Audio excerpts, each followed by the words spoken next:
Just before I got off the plane, a bomb went off in New York, and nobody knows exactly what's going on. I think we should, again, withhold judgment till we know more about what happened.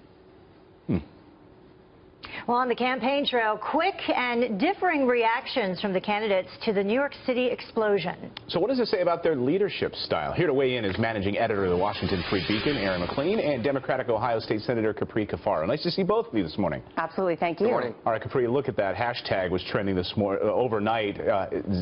Zombie Hillary. I mean, you had the airplane noise drowning her out. Donald Trump comes off the plane and says right away this was a bomb. Maybe he was privy to some information that Hillary wasn't. I don't know. How do you think that these two played this? You know, I think that it's obvious to me, at least, that there is a difference between someone who has experience in government versus someone who is a first-time candidate. So Donald Trump, you know, basically jumped on it and said, yes, you know, this is a bomb. And Rudy Giuliani, you know, who obviously supports him, said, you know, this is a terrorist attack, whereas Hillary Clinton presented a much more measured approach. And I think that is reflective of, you know, the fact that Hillary Clinton has, you know, been the Secretary of State. She was a United States Senator, and many people that have experience in government want to avoid creating a sense of panic. They do not want to impede or hamper an active investigation. But at the same time, I think that, you know, the American public is looking for strength, and they may see that, that measured approach as one of hesitation and one of weakness. And so I think that it'll be interesting to see how the polls play out on this. Obviously, that hashtag is unfortunate, but, you know, when you're dealing with reality, you're dealing with national security, a more measured approach is one that is more traditional. But then, Erin, also you have how the mainstream media is covering it as well, because originally Hillary Clinton did use the word bombing, but then she tried to walk that back. We don't hear a lot about that.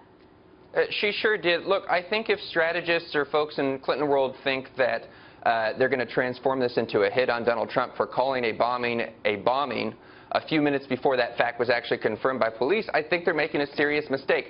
They want this to be a hit on his temperament, but I think the American people are just going to see this as calling a spade a spade. And the real question is what he hasn't been saying, right? He hasn't appeared to go too far in the way that he did, say, after the Orlando bombing. So today, Monday, I'm looking to see, does he overplay his hand again? I haven't seen him do that yet. Well, that is a great point, Capri, because we saw in the wake of, we saw in Orlando and then, of course, another attack, he kind of came out and was almost sort of seemed like he was promoting himself right afterwards, and a lot of people, even Republicans, jumped down his throat on that. Yeah, well, we've seen, obviously, a much more measured and restrained Donald Trump since he's taken on Kellyanne Conway as his campaign manager. So I'm not entirely surprised that he's a little bit more measured in how he is approaching this and referring to it as a bomb rather than jumping to radical Islamic terrorism.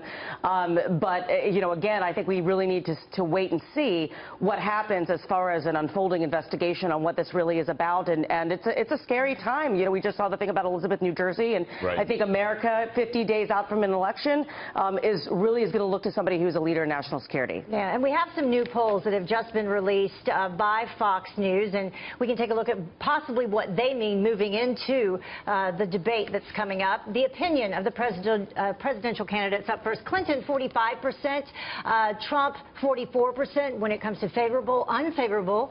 Clinton 54% and Trump 54%. So, Erin, really a dead heat when it comes to who you like and who you don't like.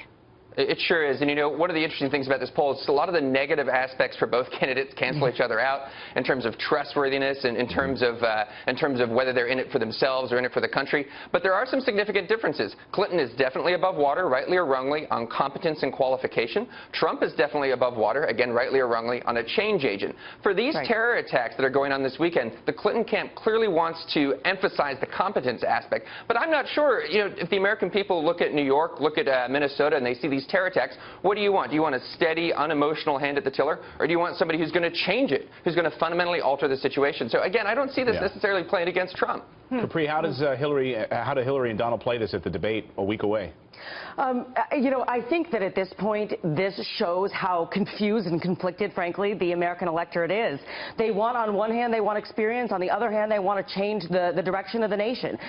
You know, so I think that the debate is really going to be incredibly important. We already knew that there was going to be a lot weighing in, you know, on this debate, a lot being put on the shoulders of both Hillary and Mr. Trump. So I think they really are going to have to both. I think that Donald Trump in particular is going to have to show that he has the gravitas and the policy acumen to really succeed.